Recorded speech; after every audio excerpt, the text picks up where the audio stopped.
I'll never look at shiny Eevee the same way again. Ever. It started only a few days ago. I was on the internet looking for action replay codes. I really wanted one for either a shiny Vulpix or a shiny Eevee. Then I found one, that shiny Eevee I wanted so much. The code was long, but I was willing to take the time to put it in. It took about 15 minutes to put the code in, but I was so excited to get the code into action. I started my Soul Silver game up with the code on, I clicked on continue, and my previous save data came up. I was saved right in front of the Pokémon Center. I rushed into the place with my Typhlosion following behind me. I went into the PC and pressed A. Claus booted up the PC. I clicked A on Bill's PC. Pokémon storage system activated. I pressed the L and R buttons down and moved to box 5, where a shiny Eevee was supposed to come up. I moved the cursor over the Eevee. It was named EE, and it was level 1. Its moves were Tackle, Growl, Sand Attack, and Swift. I took out my level 1 Giratina from my party and put it into the first box of the PC. Afterwards, I put EE in my party. I wanted to trade it onto my Heart Gold version, since it was the one I always play. I got my other DS and popped Heart Gold in. I turned it on and clicked continue. Once both of my players were in the Union Room, I started the trade. I traded a Cubone onto my Soul Silver in return for EE. Once the Pokemon were traded onto the separate versions, I make both players leave the Union Room and saved, one at a time. Once turning off the system Soul Silver was in, I went to play Heart Gold. I wanted to clone EE so I could get the rest of the evolutions. I wonder if I have a Thunderstone, I wondered to myself as I opened my character's bag. The only evolution stone I had, though, was a Water Stone. Vaporeon will do for now, I guess. I clicked A on the Water Stone and clicked on EE. I watched as the Eevee evolved into a pink Vaporeon. Once the evolution process was done, I saved the game and turned it off, as it was time for me to go to bed.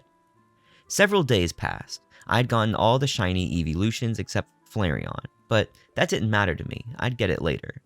I wanted to get EE back onto my Soul Silver. I got my DS and popped in my Action Replay DSi, along with Soul Silver.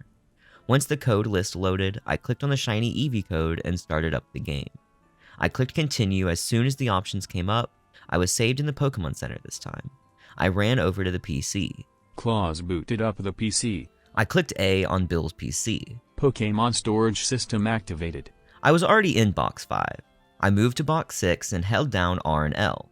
I moved back to box 5. Instead of an Eevee icon in the box, there was an egg icon. I moved my cursor onto it. It was a bad egg. I moved the egg to the side of the box and tried again. Another bad egg. I moved the egg to the bottom and tried for a third time. This time, EE appeared in the box. I moved EE back into my party. I wanted to train him. I disregarded the fact that I had 2 bad eggs in my PC and logged off. I ran out of the Pokémon Center to train EE. I had the max EXP code on, so this would be easy. After flying to Goldenrod City on my Ho-Oh, I ran out of the city, knowing that I had sneaked past some of the trainers. Once a trainer had spotted me, I sent out EE. The opposing trainer sent out a level 10 Diglett. I returned EE and sent out my trusty Typhlosion. After the foe's Diglett attacked, I selected Typhlosion's command. This wouldn't be at all hard for him since he was level 100. I selected Slash. Typhlosion used Slash. Foe's Diglett fainted. I held down the R button so EE would gain max experience points. EE grew to level 2. EE grew to level 3. This went on until EE grew to level 37.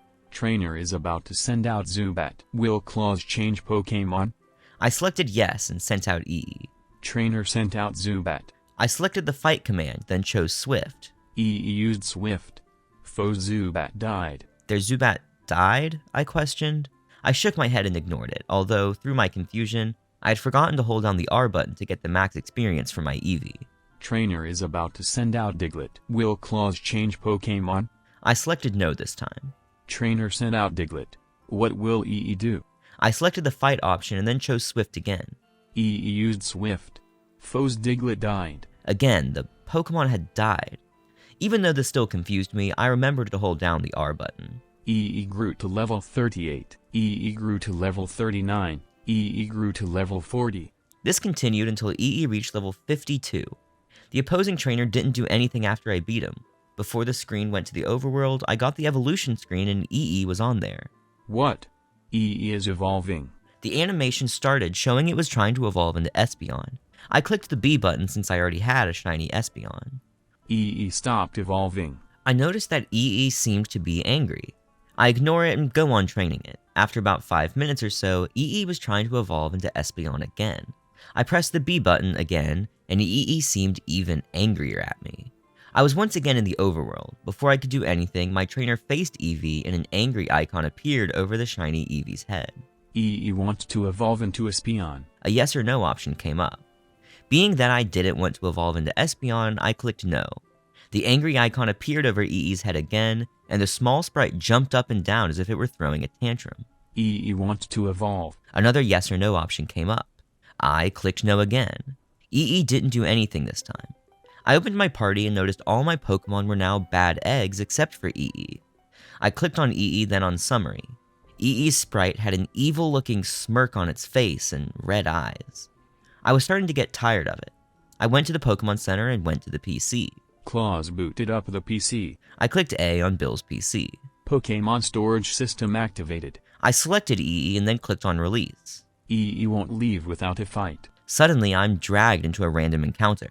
EE wants to fight. There were two things that I noticed here. The first thing was that I suddenly had my Typhlosion back. The second thing was that both EE and Typhlosion's sprites were bloody. EE still had the grin on its face, and there was now blood on its eyes and ears. Typhlosion's sprite looked very much like it was in pain. Blood dripping from its mouth and nose, flesh was exposed on its forehead, and the flame on its neck looked weak. What will Typhlosion do? I clicked the fight command and then chose Flamethrower. Typhlosion is scared. What? I whispered to myself. I didn't know Pokemon would get scared to attack. EE used Bite. The attack dealt much damage to my Typhlosion, but it wasn't down yet. There was more blood on it now than before. What will Typhlosion do? Fight. Flamethrower. Typhlosion is scared. I sighed. Again? I whispered. EE used Kill.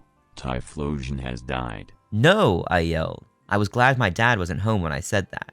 Claus is out of usable Pokemon. Claus fell victim to EE. I was once again confused. What did it mean by fell victim? I was back in the overworld, but I was in what seemed to be Ilex Forest instead of the Pokemon Center. The forest was dark red instead of its normal green color. Bones and rotting flesh were strewn across the area. The little pond was blood red too. At this point, I was starting to feel sick to my stomach.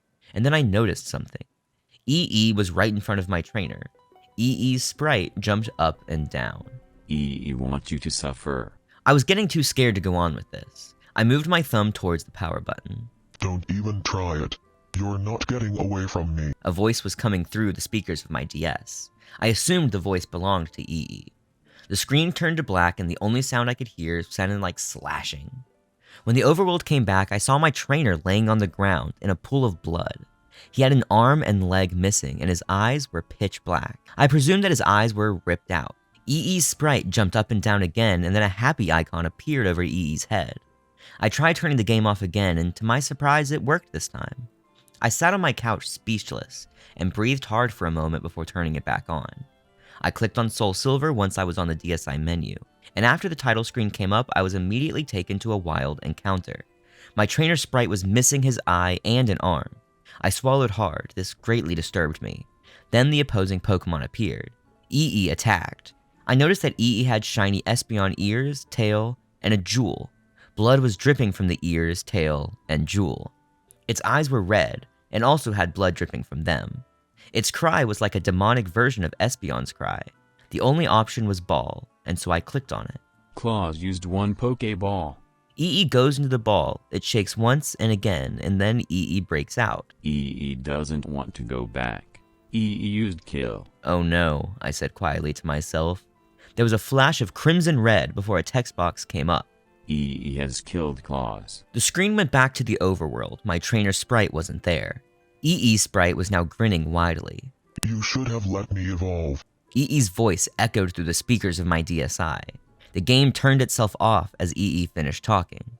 I was too terrified to turn it back on. I threw my DS at the wall, and surprisingly, only my Soul Silver game popped out of it. I picked up the cartridge and threw it in the trash can in the corner of my room. I sat there on my couch wondering what had just happened. I turned on the TV and the screen was black. I figured I had just left it on the channel I used to play on my Wii. I turned through the channels before leaving it on 29. The screen remained black. I sighed and reached to press the power button, but before I could, an eerie voice came through the speakers. You should have let me evolve.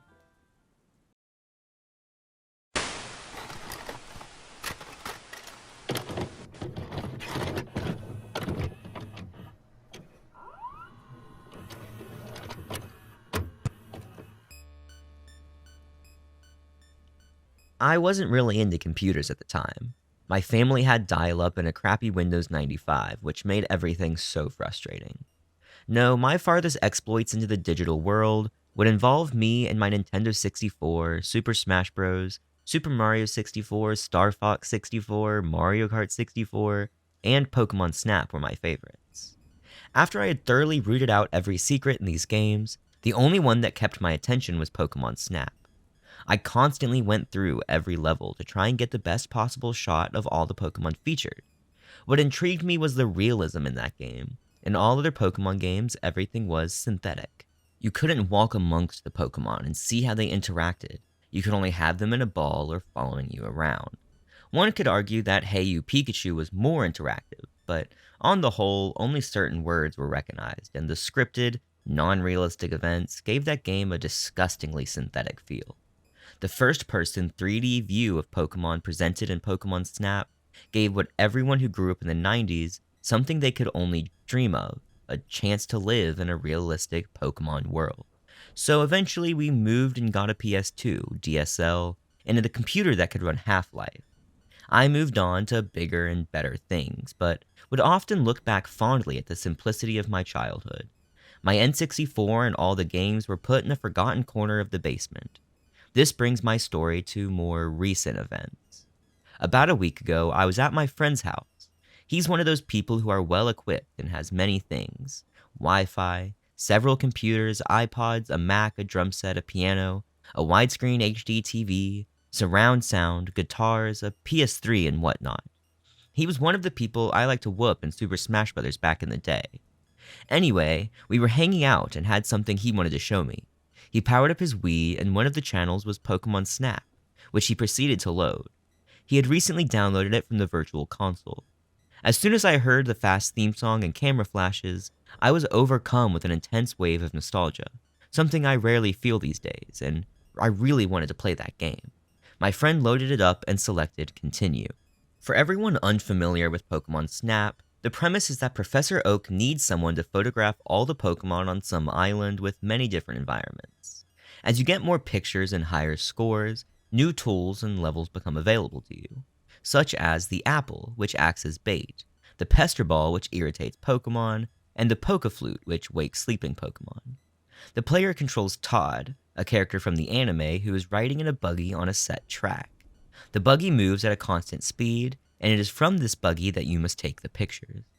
There are 63 of the original 151 Pokemon in Pokemon Snap. The levels, or courses as Oak calls them, range from a beach to a volcano to caves and rivers. The island is a very diverse place, but even with my extensive playing, the darkest parts had eluded me.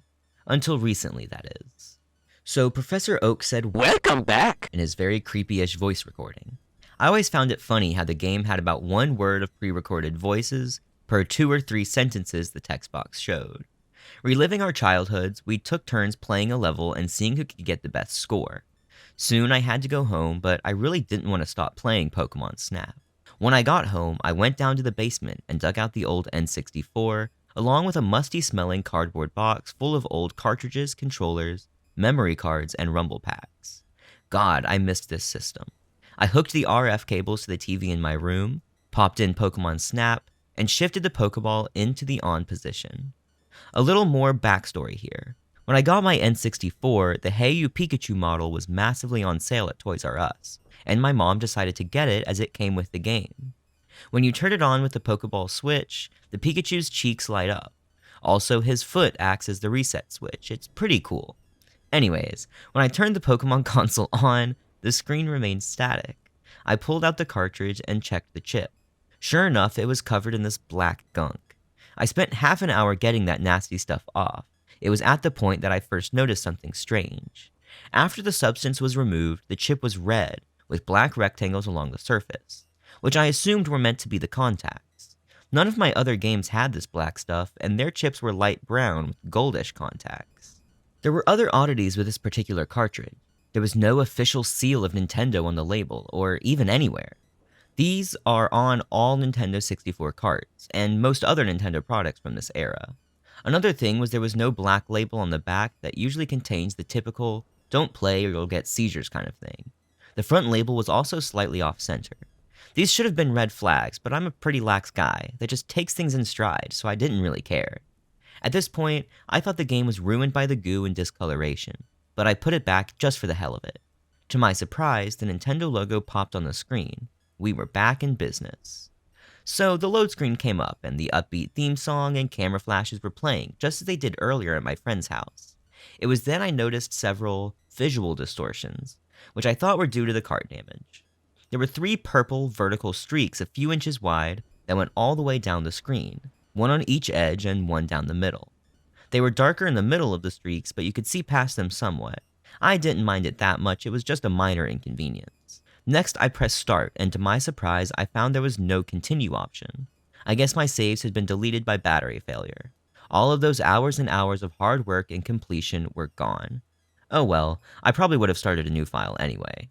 I started the new game, and more strange things began to occur. I found myself in Oak's lab. His features were changed, his eyes were black with no pupils, and he had a stern look on his face. That, coupled with the purple distortion that ran along his left half, made him very disturbing. All the text dialogue was normal, but the pre-recorded voice bits I mentioned earlier were distorted. They came out slowly at low pitch. I was reminded of the demon voices from early shooters like Doom.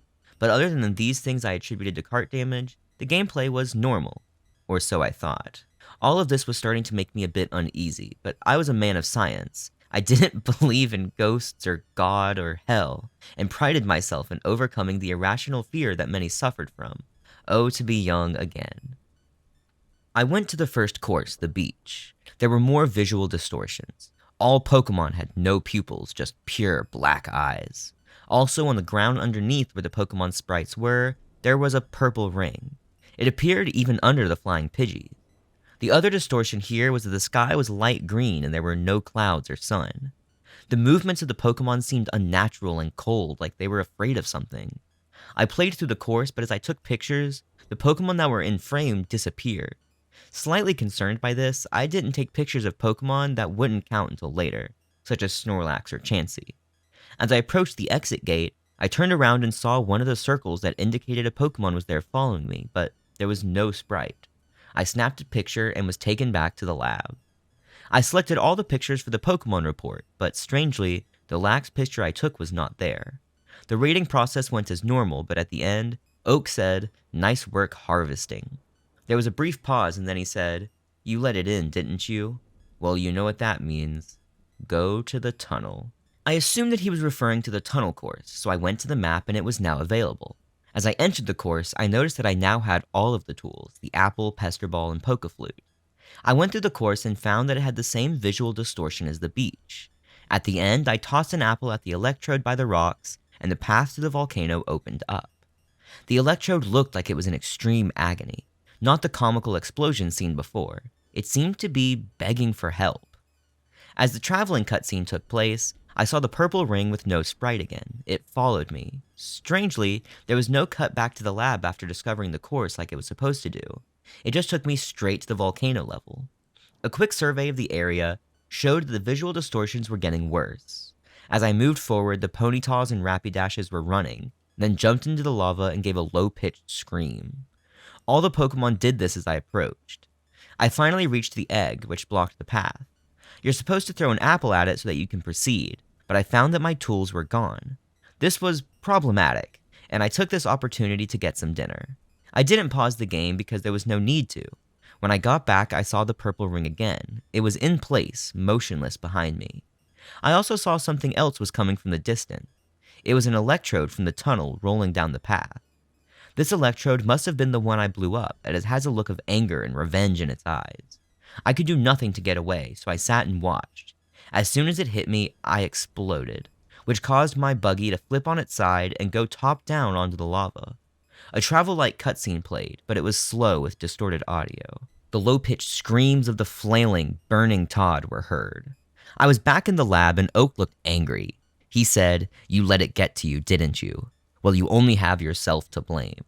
The screen faded to black and the course selection screen came up. Oak was standing alone and the only option on the screen was hell, which was spelled with 3 L's. The go back option was gone, so I had no choice to click it. There was no way I was stopping now. The camera zoomed in on the charred corpse of Todd. Its bottom half was under the upside-down buggy. Everything was hyper-realistic, and this was on a pedestal of stone in an endless sea of fire and lava. All of the Pokemon I had taken pictures of and made disappear were floating in the lava, screaming in low-pitched voices. Suddenly, there was a camera flash. The screen swung to a demonic figure with a camera, taking pictures of the corpse. After he had a few pictures, he curb-stomped Todd's head, and he took more pictures. Then a low-pitched, demonic Say cheese. came out of the speakers and my whole room lit up for a second. That scared the crap out of me. And when it was over, the screen was dead black and the system was shut off. I hit reset because I knew it was just a game and couldn't hurt me. The stuff was pretty sick, but I had seen worse on the internet. I wanted to see what happened next. As it came on the menu came up and the only option was to view the album. I hit A and immediately wished I hadn't. The album was filled with hundreds of photos, all of horrific torture and mutilation scenes. Many of the pictures involved children. These photos were not in 64-bit, but appeared to be authentic scanned photos. At this point, I was overcome with nausea, but it got worse. The game force-scrolled to the end and zoomed in on the final picture. It was the picture I had taken of the purple ring without a sprite. Only now there was something above it. It was a picture of my dead body floating a foot above the ground. The sickest part was there was a camera jammed through my head. The screen faded to black. I was so terrified by the whole event that I broke the cartridge and ditched it in 2 different dumpsters behind restaurants on opposite ends of town. A few days later, I asked my mom if she had done something to my Pokemon Snap game. Oh, yes. She said, When we moved here, I was carrying that box down to the basement and that game fell out and broke. When I went to pick it up, I found that it had fallen to a crack in the crawl space. I couldn't find it. I'm sorry about not telling you, but I thought you had outgrown that anyway. A look of shock must have come to my face, because my mom asked me what's wrong. Nothing, I said. I'm fine. I decided not to tell her. A week has passed, and I'm now bringing my story to the internet in hopes that it may help someone else, or at least entertain. I do apologize for the length, but I feel the details are necessary. What scares me the most is not the photographs of the mutilation or my dead self. What scares me most is that whatever the hell is in my basement that can make a broken game into something so gruesome. Thank God I'm moving out soon.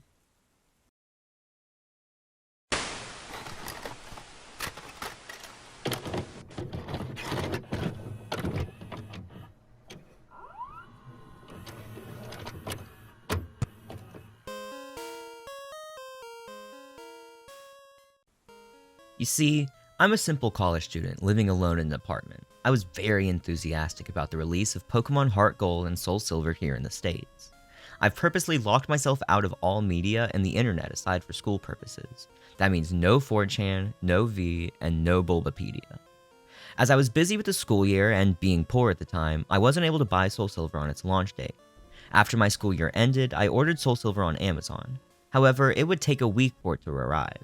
I decided that during that time, I would replay my Crystal version on my Game Boy Color. However, I realized that a long time ago, my mom threw it away because I told her the save went dead, and I was very upset about it then. She also threw away my Silver version, so all I have is my Game Boy Color. As such, I set out to GameStop and bought a used Silver version, as it's the only Pokemon game left they have for the Game Boy Color. $10, fairly cheap.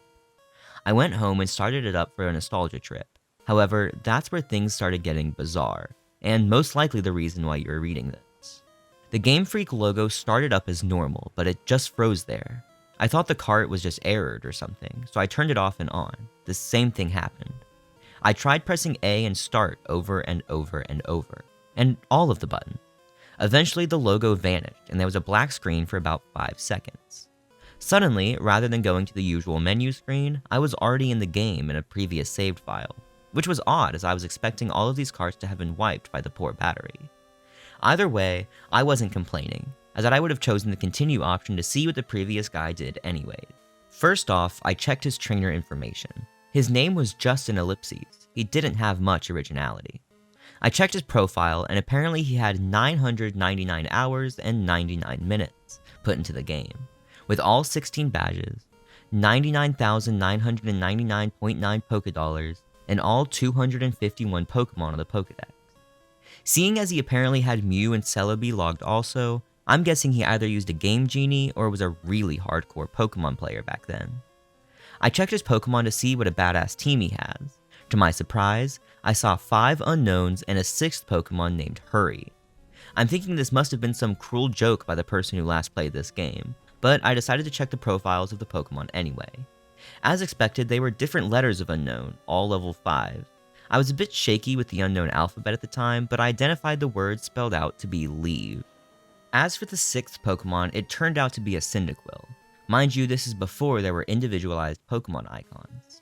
The Cyndaquil looked normal, but it was level 5 with only 1 HP left, with only 2 attacks, Leer and Flash. I don't know why they named him Hurry, but at the time I just kinda disregarded it. The most eerie thing was that, despite my volume being at max, none of the Pokemon he had their usual cries, just pure silence. Having enough of the team, I closed it. I was parked at what appears to be a room inside Bellsprout Tower. However, for some reason, there were no NPCs around. Even more eerie was that the pillar in the middle didn't move at all, as if it was just leaning on its side. There was no music and there was no exit, or at least I thought there wasn't. I walked around for a few minutes but can't seem to find a way out. This was certainly not a room I'd seen in the Bellsprout Tower before. I tried checking my items for an escape rope, but the bag was completely empty. There wasn't any wild Pokemon either. Finally, I managed to find a ladder, which turned out to be behind the pillar. The screen turned black and the music finally started playing. I had a sudden chill, as I recognized that melody. I heard it to be the theme when you listen to the radio at the Elf Ruins where the unknowns are at. I immediately realized this wasn't a loading transition, but rather I was in a dark room and would need flash. Before I took care of that though, I immediately checked my Pokegear to change the radio to something more pleasant. But it turns out there was no radio card, or even a phone or time card. There was only a map card in which Gold, the ellipses from earlier, and I'll just call him Gold from now on, was just walking in the midst of black. I recall that Cyndaquil has flash, so I turned off my Pokegear and made Cyndaquil use it. I didn't see any message saying Hurry used flash or anything like that. The room just became lit, and I soon regretted it. The room was a chilling blood red with a linear gray path heading south. The ladder I used to go up and down was not there at all. I had no choice but to head south. The screen got darker every 20 steps I made, until finally I made it to the end, which appeared to be a sign. I read the sign which said, "Turn back now." Suddenly, I was asked to answer yes or no, but there was no question asked. I chose yes as I don't know what to do, and the screen went black again, making a ladder climbed sound. The unknown radio music stopped, and in a few seconds it was replaced with a not as creepy Pokeflute radio music. I was in another dark room, but I held my breath and used flash again.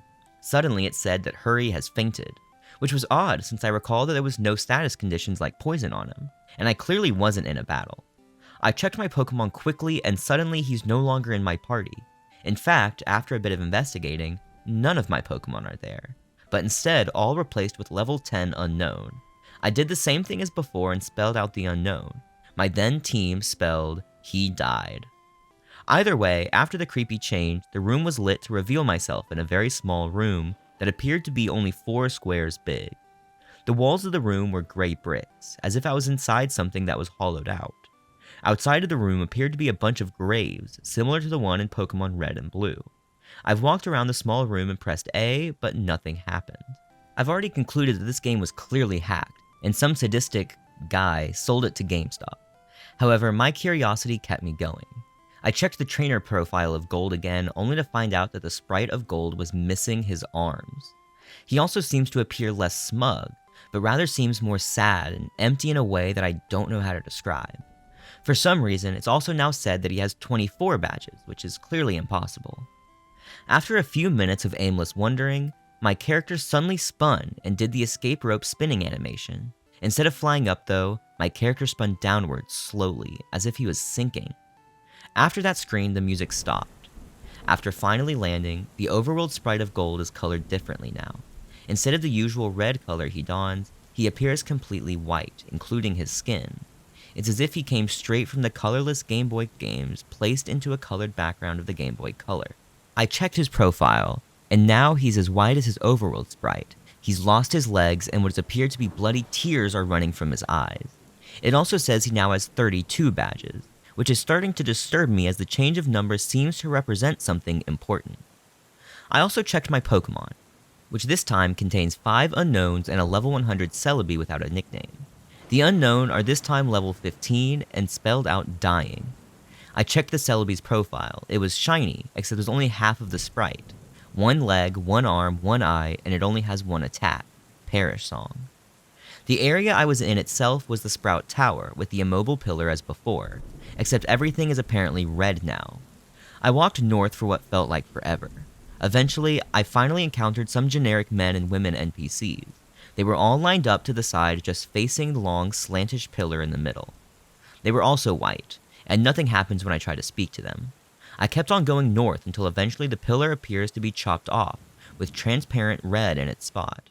The music starts again, which it sounds like the unknown radio music again, but played backwards. Gold Battle back sprite matches his front one with the bloody eyes, white skin, and lack of arms, while Red sprite was the same as before in Gold Silver, except transparent. The text simply said, "Wants to battle," as if he had no name, and both of us only have 1 Pokemon each, which is weird because I could have swore I had 6 with the unknowns. My shiny Celebi came out, conveniently with half a sprite from the back also. The shiny noise and animation was different, as it sounds made from multiple screech attacks used consecutively. Red sent out a seemingly normal male Pikachu, except he was level 255, and his sprite seemed sad and had tears in its eyes. Rather than the usual fight item Pokemon Run menu, I was only given the option to use the attacks.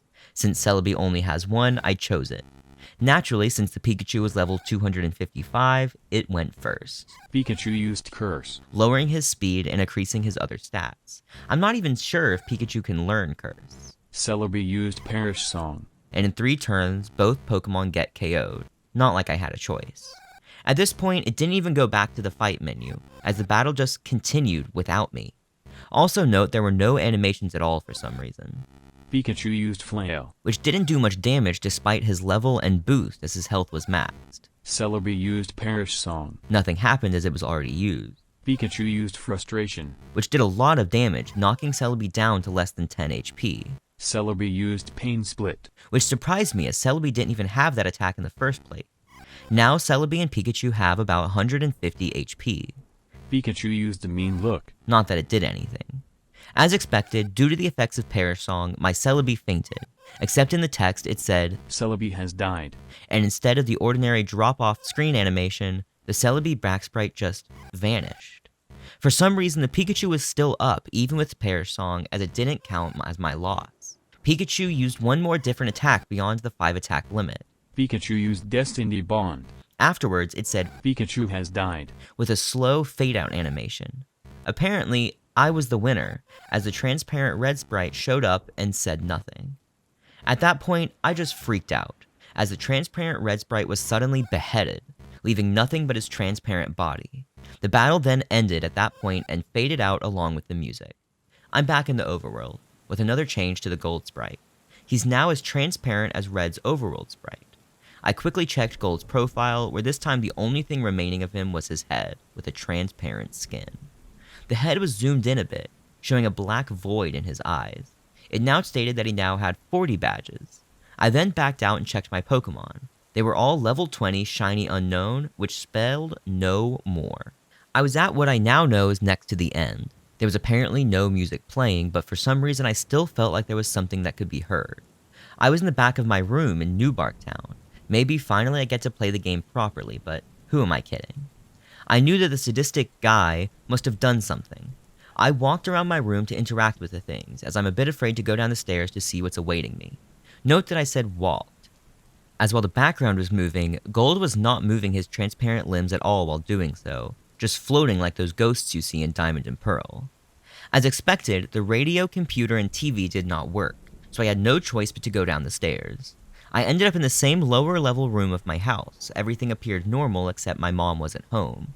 After failing to interact with anything in this room, I decided to go outside. To my surprise, the door leading outside at the south didn't work, and instead I just walked straight into a void. I continued moving south to see what the heck was going on. My house vanishes as I head south into the void. It was creepy as when I entered the void, the outline on Gold's transparent sprite turned white to contrast with the pitch black. Eventually, I reached a white area and Gold's sprite turned black and transparent again. I continued south without thinking of stopping at all. After a long trek south, I finally encountered something. It was Gold's regular sprite. I talked to it. He said, Goodbye forever. and vanished. As that happened, it said, Used nightmare. which at this point I would not deny that being possible. Gold did enter another escape rope animation, spinning slowly downwards like before. I'm now back in the small hollowed-out room surrounded by graves as earlier. Or at least, I say I was back there, as there's no sprite anymore. I tried to walk around, but nothing moved, not even the wall-bumping noise. I checked my trainer profile with absolutely no Gold sprite left. It said I have 0 badges, and all the pictures of the Johto gym leaders at the bottom were replaced with skulls. I checked my Pokémon, which were all level 25 unknown. As expected, it spelled out a phrase that I dared to read. I'm dead. As soon as I went back to the overworld, the room I supposedly was in was then covered with the same blocks as the walls. I then figured out exactly that room, and the final text said RIP.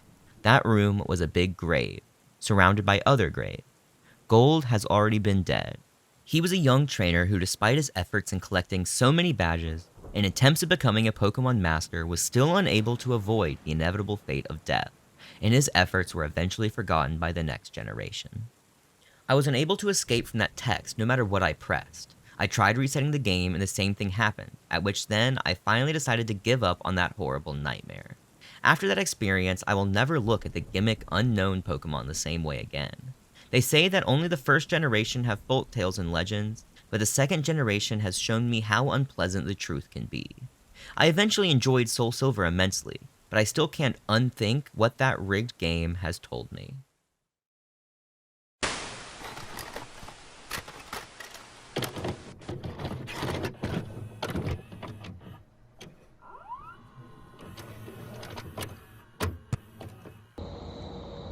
Like, comment, and subscribe. It's free, so you always get your money's worth.